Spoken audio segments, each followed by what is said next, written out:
So here we are in the chunk picker trying to figure out where we'll start this video. So far both videos have started out with a very nice chunk, so I hope that luck will continue. Let's see. I think that's actually Cox. I don't think there's anything good up here, but let's take a look. I'll see you in this chunk. So I took a quick look around the chunk and there wasn't really much to do outside of the chambers of Xeric. This is a rule that I haven't mentioned yet, but I decided that I won't allow any boosting. I want to see what I can do on this account alone, so I don't want to boost it from my main inside chambers of Xeric. I don't want to drag NPCs into my chunks from neighboring chunks and stuff like that. I want to play organically on one account and see what I can do. So I think my best option is to train some thieving, and as far as I know I should be able to train thieving. That's a lot of XP. So that is level 4 thieving. Not too bad. Nice to be able to train thieving at least. So a very interesting chunk. It would have been one that would have been very fun to roll more late game and potentially be able to get a purple. If I had max combat stats at least, I might have been able to force a purple at some point with a lot of deaths to stock up a lot of food inside the Olm room, potentially. I don't know. It could have been interesting at least at a later point, but not much to do at my level. So let's see what the next chunk will be. Underground pass. I think that I can access this part down here. I definitely cannot access the West Arty part, so not a great chunk. And another kind of empty chunk, so here is level 8 woodcutting. And let's see what we get this time. Another wilderness chunk, another part of the lava maze. I think that is the steel plate body chunk, so that's another best in slot with level 5 defense.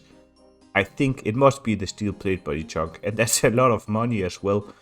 Once I get a general store where I can sell all of those, so that's actually nice. So here we are in the center of the chunk, and true enough it is the steel plate body chunk, so that will be very nice to get 28 of those. There also is a staff of earth in here, which I had forgotten about, which will be very nice as well, especially paired with the body runes, because at level 3 magic I can cast confuse, so with body runes and the staff of earth I only need water runes. So that might be some magic training at some point if I can get to level 3. I haven't had any opportunity to train magic yet, but we might get lucky. And lastly there is a coin spawn as well, so I'll take out 28 coins as well. That's not going to be a lot, but a very nice chunk here. And here, while I was on my way out with my first inventory of steel plate bodies, I got this sandwich lady. I did hope for a steel baguette, but we didn't get that lucky. So I was just about to eat the sandwich because I figured it would make me regenerate my HP fast. But I saw that it actually healed more than 4, so I'll actually bring it. I can always go back and get another steel plate body to get my 28. But it will be my best food that I have gotten so far, so it might come in handy at some point. So while flinching this hill giant to get level 3 attack, I wanted to show the bank as well. We got our brand new square sandwich, which is our best in slot food, as the other food that you can see here is not good at all. And our 28 steel plate bodies and 28 earth staffs, which we will be able to sell for a lot of money, and body runes that I mentioned earlier. I also picked up 28 coins, but we now have so much stuff in our bank that it doesn't show everything. But apart from that, nothing has changed. And here is level 3 attack as well. And here we are ready to roll a new chunk once again, so let's see what we get this time. Oh, that's nice. That's very nice. That's the North Adogan farm.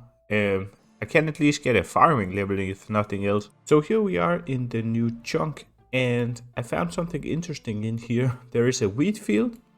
There is a mill to make flour, and there is a well to fill up buckets with water.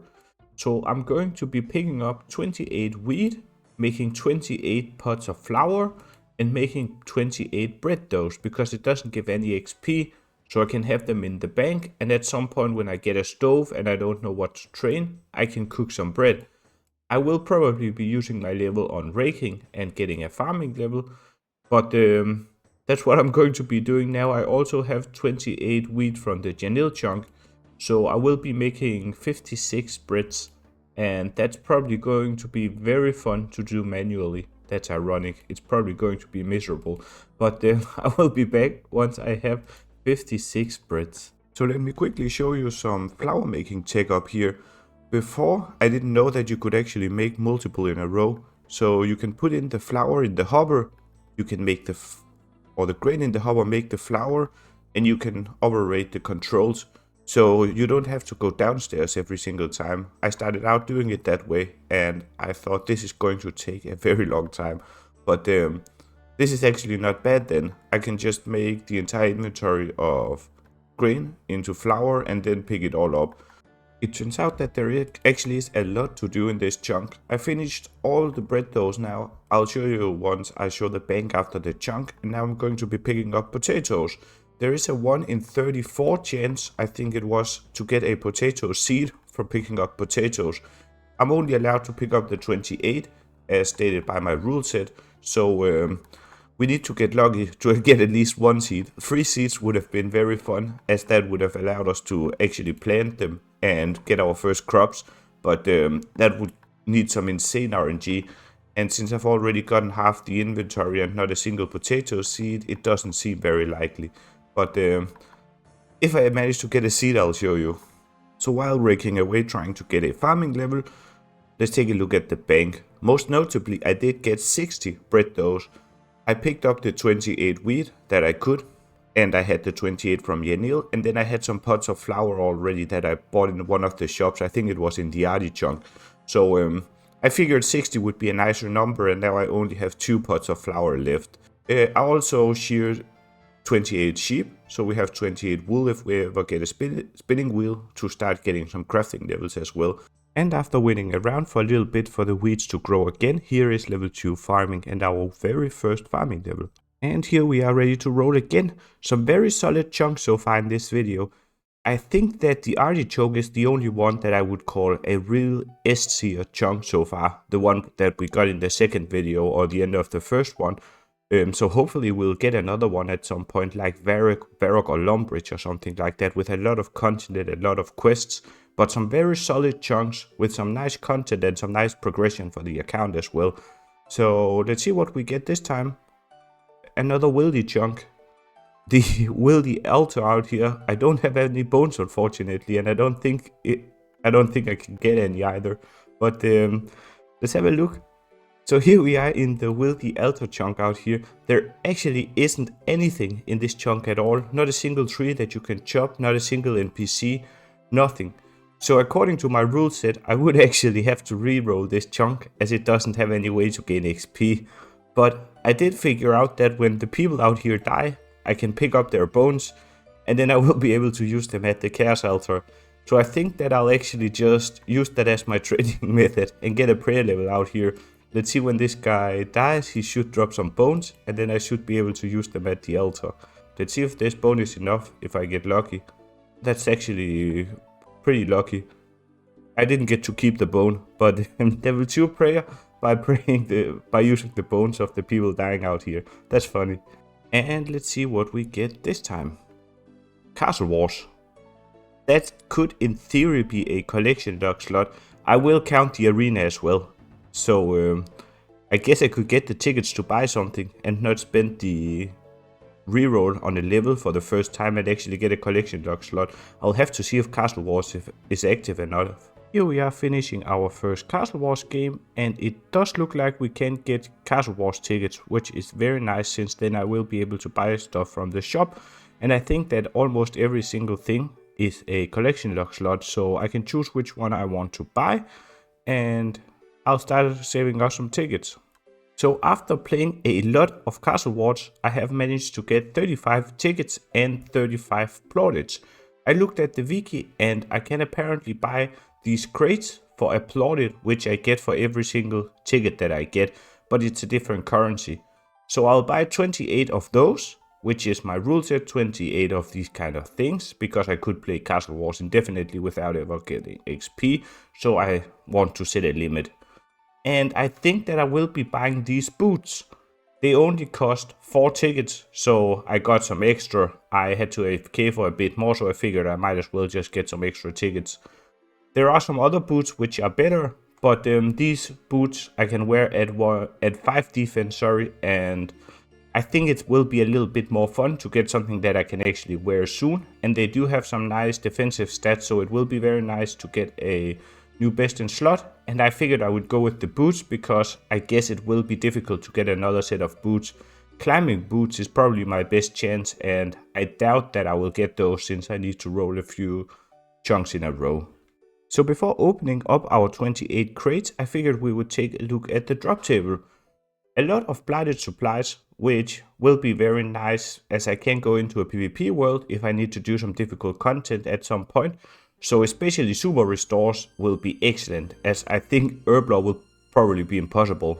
I can't see me doing even the quest to unlock it, and definitely not getting enough levels to be able to make something useful like prayer pots. So blighted super restores would be very nice. The food, always nice. I don't have any good food right now. The castle wall stuff will be useless. The sacks will probably be useless too. And the rune arrows and rune javelins will be very nice as well, as I can sell them for a lot of money. The castle wars tickets are useless as well, since I can just play more castle wars if I ever get the chunk. Some very nice items here, especially for when I get a little bit more into the late game. And we will hopefully get some rune arrow or rune javelin drops, which will allow me to get some more money as well. So let's just go ahead and open the crates. I will start with 8, and this is actually 10. I will start with 10. And I'll try and open them fairly quickly. So let's just go. That's 2 rune arrows or 2 ice sacks, I'm not sure. Javelins. More rune arrows, more rune arrows. This is looking to be very good super restores. It's already a lot of money.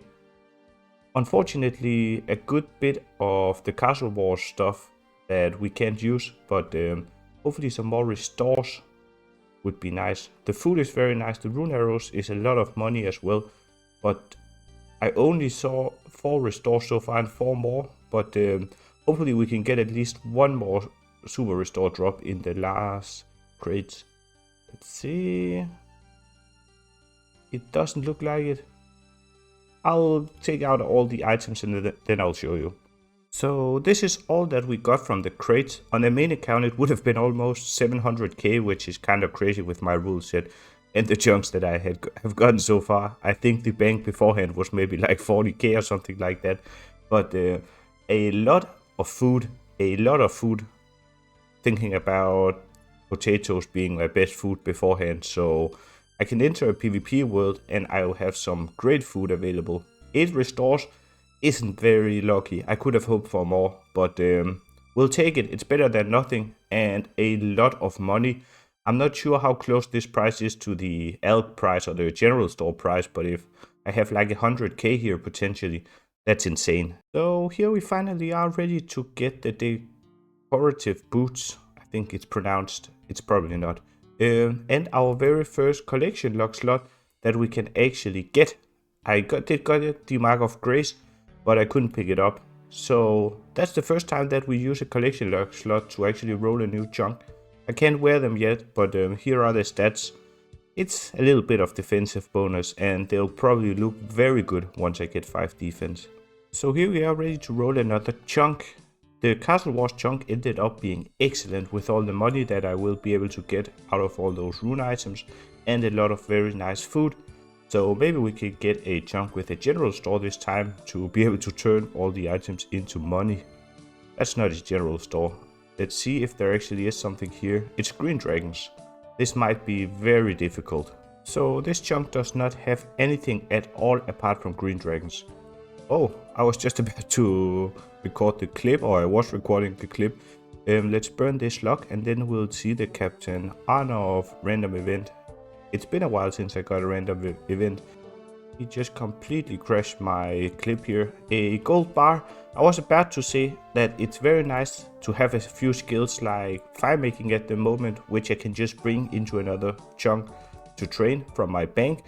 Because I would really hate to have to get the melee XP by attacking green dragons. That would be like hitting it once, dying and getting back there.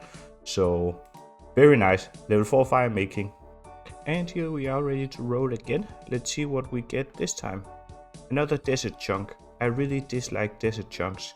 Here we go again into the desert. You know the drill. Trying to survive all of these animals and monsters and whatever else is out here. Oh my god, how many wolves did they put here? So let's burn some logs. And there we go. Level 5 fire making. So let's just hope for pretty much anything apart from desert this time, please. Oh, nice. Monastery. So not too much content to do in this chunk. I picked up 28 cabbages and there were a few sheep down here, so I picked up 28 wool as well. I will be trying to kill some imps again. Hopefully it doesn't teleport. I just had to say that, didn't I? At least we have a lot of room in this chunk, so if it teleports I just needed to stay inside the chunk. I should stop saying that now. I'll concentrate on this imp right now and hopefully we can kill it. Another blue wizard head, that's kinda crazy. Ashes, that's not very useful. And let's just get this imp, and one hit should be 11 HP. Our very first HP level, and we are almost at 6 combat right now. Not as many interesting things in the monastery as I thought there would be, but let's see what we get this time. And I think that's actually the same chunk that we had earlier. Wow, that's the second time that happened. So here we are about to get a strength level. I realized that the Staff of Earth is actually the best flinching weapon that I have at the moment instead of the Iron Dagger. And I figured that my plan will be to try and get my combat stats up a little bit when I'm in these chunks where there's only something to kill and trees. Because if I get a chunk with some useful monsters, I will then be able to kill a few more and actually get some good drops. So when I have the opportunity to train melee, I will probably take it right now. And here is level 4 strength. So let's see what we get this time. I might, if I'm very lucky. No, I don't think there's any level 100 training methods. I was about to say if I'm very lucky there might be a level 100 training method, but I doubt it. But let's see what's in here. So there actually was a way to train Hunter in the one chunk north of the one that I rode. So almost, but I realized that I could actually enter through the troll cave into the cave that leads to Kildergrim. And I actually could start the giant dwarf quest, which means that the boat also took me to Kildergrim. So I have access to Kildergrim in this chunk, which is amazing. It has a lot of different content, which means that I will have to do some planning because I want to make sure that I don't miss anything. Because as said many times, if I miss something and I move on from this chunk, it's game over. I cannot go back. So then I have to cross my fingers that I roll the chunk again. So I will save this chunk for the next video, as I will not be doing anything soon before I figure out exactly what I want to do and what I want to buy, what I want to sell, and what will be my strategy in this chunk, as it does have a lot of different things. So if you have made it this far into the video, thank you very much for watching, and please consider liking and subscribing if you liked the video. I will be back very soon with the next video with some very nice progression.